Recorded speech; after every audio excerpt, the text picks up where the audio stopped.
નમસ્કાર મિત્રો, અમારી ચેનલમાં તમારું સ્વાગત છે। ગઢડા પોલીસ જૂના સ્વામિનારાયણ ત્યારે એટલે કે ગોપીનાથજી મંદિરના ઉતારા વિભાગમાં ચાલતા જુગારધામ પર દરોડા પાડે છે। પોલીસે 5મા માળે ત્યારે આવેલા રૂમ નંબર 509માંથી 8 શખ્સને પકડ્યા છે। પોલીસે દરોડા દરમિયાન ₹1,10,850ની રોકડ રકમ અને ત્યારે મિત્રો વાત કરીએ તો 8 મોબાઈલ ફોન ત્યારે મિત્રો મળીને કુલ ત્યારે 1.70 લાખનો મુદ્દામાલ જપ્ત કર્યો છે। આ બાતમીના આધારે પોલીસે રેડ કરી ત્યારે આ શખ્સો પૈસાની હારજીતનો જુગાર રમતા હતા। પોલીસ તપાસમાં ખોલવા આવ્યું છે કે ત્યારે મિત્રો રૂમ નંબર 9માં એટલે કે 509માં રહેતા હરિકૃષ્ણ ભરુભાઈ ત્યારે વાઘઉફ ત્યારે પ્રસદ હરિભાઈ ત્યારે મિત્રો હરિકૃષ્ણ ગુરુ ત્યારે સત્ર બુદ્ધાદાસજી જુગાર ત્યારે મિત્રો રમાડતા હતા। પોલીસ ત્યારે હરિકૃષ્ણ ત્યારે પાર્ષદ ઉપરાંત જિગ્નેશ કાઠિયાવાડ અને ત્યારે રાજેન્દ્ર ત્યારે રાજેશ ત્યારે મિત્રો સાવલિયા લાલજી ત્યારે વાઘેલા પરેશ જોવાણી કેવલ કાઠવી પંકજ કાઠવી અને પૂર્વજ જોગણીની અટકાયત ત્યારે મિત્રો કરી છે।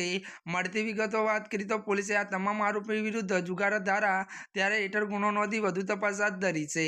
ત્યારે મિત્રો આજના માટે બસ આટલું જ। અમારી ચેનલમાં નવા હોય તો અમારી ચેનલને લાઇક શેર અને સબસ્ક્રાઇબ કરી દેજો। ધન્યવાદ।